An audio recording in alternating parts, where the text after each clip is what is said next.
Hello everyone, welcome back to Changfied YouTube channel, your trusted source for latest update across South Sudan and beyond. If you are new here, please subscribe, like this video and turn on the notification bell so you never miss important update about South Sudan and East Africa. Today's report is very serious.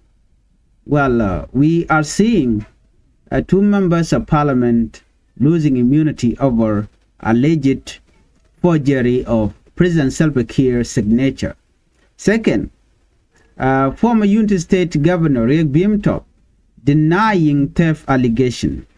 And third, President Salva Kiir Mayardit dismissing 47 lawmakers linked to the SPLM-IO faction, loyal to first by President Dr. MACHAR. Many people are now asking, is this the beginning of the end of the 2018 peace agreement? So please stay with us. Let's begin this report with two members of parliament accused of forging President Salva Kiir Mayardit's signature. According to this report, South Sudan parliament has voted to remove the immunity of two lawmakers accused of forging President Salva Kiir Mayardit's signature. The two members of parliament are Kumkum Geng and Ayi Akol. Both lawmakers come from northern Barghazal state. Authorities say the two men are connected to a fake presidential directive that allegedly used the president's signature without permission. According to report, the lawmakers were arrested by National Security Officer in Juba earlier this week. The matter was later brought before Parliament during a special sitting led by Speaker Joseph Ngore Pasiko. The Speaker told lawmakers that both the Ministry of Justice and the Office of the President requested Parliament to remove the immunity of the two members of Parliament so investigation could continue. Now, let us explain something important.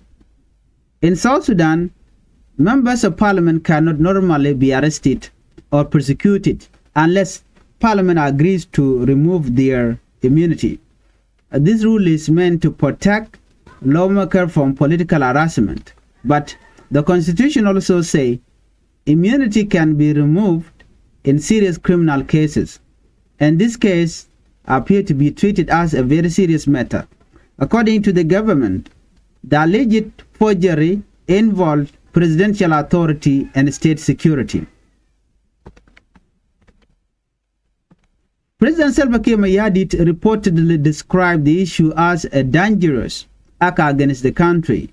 Authorities also claim the fake document was connected to an ongoing legal investigation involving Dr. Benjamin Bullmill and others. The government say the use of presidential symbol without authorization is a major crime under South Sudan law. During the parliamentary session, some lawmakers, and the case was simple and should follow the law. One member of parliament reportedly told parliament, our brothers should go and answer the law. This means Parliament agreed that investigation should move forward. Now, the big question is, what happened next? The two lawmakers may now face criminal investigation and possible prosecution in court. But politically, this story is creating even more tension inside the country. Many citizens are now worried about growing division within political institutions.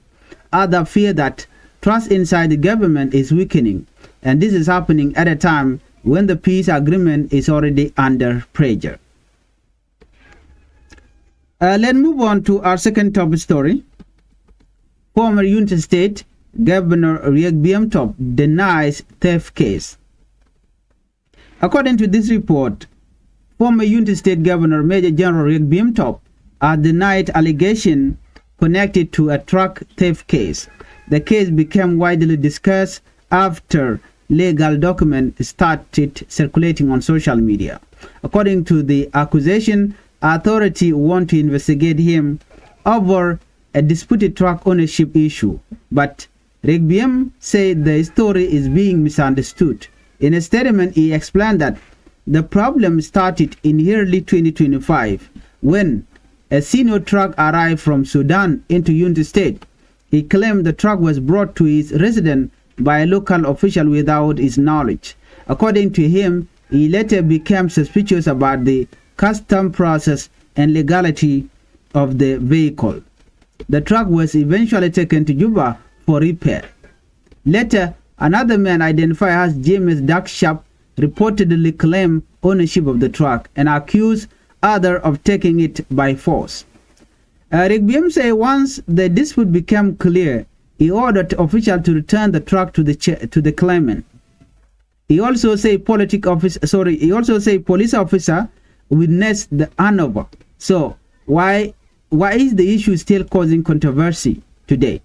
Well, Regbiem believes some individuals are using the case for political reasons. He claimed there are efforts to target former officials from Unity State. He also questioned why the legal documents were leaked online before he was officially informed by authorities. Meanwhile, one of his close aides strongly denied rumors that the former governor planned to flee Juba. The aide said he will not run away. That's what they said. Supporters of Regbiem argued that this is only a vehicle ownership dispute and should not be connected to wider political violence in Unity State. However, prosecution have already asked military authorities to remove immunity so investigation can continue. This means the case may continue inside civilian court. Again, we see another political and legal dispute emerging at a very sensitive time for South Sudan. Let's move on to our third top story. President Salva Kiir Mayardit dismissed 47 SPLM-IO lawmakers. Now we come to the biggest and most explosive story. President Salva Kiir Mayardit has dismissed 47 lawmakers linked to the SPLM-IO faction loyal to first Vice President Dr. MACHAR. This decision shocked many people across the country. The removed lawmakers were a member of parliament representing the SPLM-IO party under the peace agreement. But recently, tension inside the transitional government has become very serious. The crisis became worse after SPLM-IO lawmakers walked out of parliament earlier this month. Why did they walk out? Because they proposed amendment to the 2018 peace agreement. The lawmakers argued that the changes were dangerous and could weaken important part of the peace deal. Soon after the walkout, President Salva Kiir Mayardit removed them from parliament. But that was not all. He also appointed 47 new lawmakers from another SPLM-IO faction by peace-building Minister Stephen Parkour. Those were removed. They are those members of parliament that were loyal to Dr. MACHAR. This is extremely important politically. Why? Because many people now believe the government is replacing Dr. MACHAR loyalists with politicians who support the current administration, who support President Salva Kiir Mayardit. Critics say this move changed the balance created by the 2018 peace agreement. Supporters of the government may argue that the state must continue functioning and parliament cannot remain blocked by political disagreement. But opposition supporters see this as a dangerous sign. And now, the biggest concern is this. Can the peace agreement survive if one side believes it is being pushed out? Let us explain this clearly for viewers who may not fully understand. The 2018 peace agreement officially ended year of civil war in South Sudan. The conflict caused massive destruction, displacement, anger, economic collapse, and the deaths of many civilians. The agreement created a power-sharing government between President Salva Kiir Mayardit and opposition group led by first Vice President Dr. MACHAR. Under the agreement, government positions were shared, parliament seats were divided, military reform were planned, and elections were supposed to happen after a transitional period. The deal was fragile from the beginning. There were delays, there were disagreement, and there was mistrust. But many people still believe it was the best hope for peace. Now, recent events are making citizens and international observers nervous. So the question is this: is the peace agreement collapsing? This is now the biggest question across South Sudan. The answer is complicated. Technically, the agreement has not officially collapsed. The government still exists. Some institutions are still functioning. Different parties are still part of the transitional arrangement, but politically, many warning signs are appearing. Here are some major concerns. Number one is growing mistrust between partners. The relationship between President Salva Kiir Mayardit camp and Dr. MACHAR loyalists appear to be worsening. Second, arrests and political pressure. Some opposition figures feel targeted. Number three is replacement of opposition lawmakers. This is one of the biggest warning signs because the peace deal was built on political sharing. Number four is delay in reform.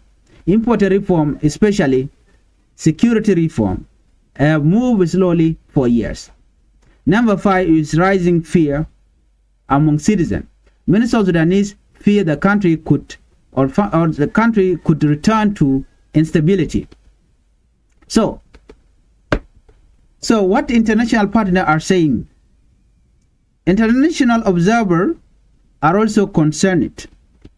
The Reconstituted Joint Monitoring and Evaluation Commission, known as RJMAC, warned that changes to the peace agreement should involve all parties. This means amendment should not happen without consultation. International partners also, international partners fear unilateral decision could weaken trust in the peace process. Some analysts also replacing lawmaker. They say replacing lawmaker from one faction with another could deepen political division. The African Union, IGAD, the United Nations, and other international actors may continue pushing leaders to preserve the peace agreement, but the challenges remain very serious. So, what could happen next? There are several possible scenarios. Number one is political negotiation continue. Leaders may return to dialogue and calm tension. Second is more a political division. Different factions could continue separating from each other. Number three is government institutions may become weaker if disputes continue. Number four is renewed instability. This is what many citizens fear most. Nobody wants South Sudan to return to large-scale violence again. Many ordinary South Sudanese are tired of political conflict. People want peace, they want development, they want road, school, hospital, job, and stability. Citizens across the country continue suffering from economic hardship and insecurity. Many families are struggling every day. That is why political leaders are under pressure to protect the peace agreement instead of weakening it. The future of South Sudan depends heavily on stability and national unity. Is this the end of the 2018 peace agreement? Not officially, but the agreement is clearly under serious pressure. The dismissal of opposition lawmakers, growing mistrust between political factions, arrests, investigation, and legal dispute are all signs of a fragile political situation. South Sudan now stands at a very important moment. The decision made in the coming week and month could shape the future of the country for many years. Will leaders return to dialogue? Or will division continue growing? Only time will tell. Thank you for watching. And if you are new here to Changfied YouTube channel, I would like you to tip the channel by subscribing. What do you think? Do you believe the 2018 peace agreement can survive? Or do you believe, or do you think the country is entering another dangerous political crisis? Leave your opinion in the comment below. Please like this video, subscribe to the channel, and share this report with others so more people can stay informed. Thanks for watching. Let's meet on the next video.